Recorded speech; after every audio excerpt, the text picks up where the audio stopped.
Hello guys, welcome back to my channel. তো অনেক দিন ধরে আমি ভিডিও বানাতে পারছি না, কারণ রিসেন্টলি আমি অ্যাক্সিডেন্ট করেছি, পায়ে খুব ব্যথা পেয়েছি, ফ্র্যাকচার হয়ে গেছে, যার জন্য হাঁটা চলা সবই বন্ধ।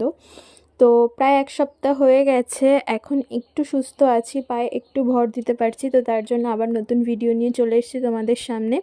তো আমি মিশো থেকে 3টে পার্সেল বুক করেছিলাম। কি বুক করেছিলাম? হ্যাঁ দেখো, এই যে হুডিগুলো, এগুলো খুব কম প্রাইসে ছিল।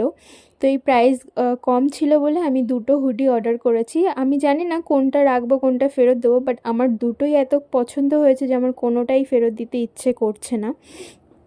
তো আর একটা সঙ্গে ছিল একটা চুড়িদার, তো ওটাও আমার খুব পছন্দ হয়েছে। আমি তোমাদেরকে পরে দেখাচ্ছি যে কেমন আমার গায়ে লাগছে।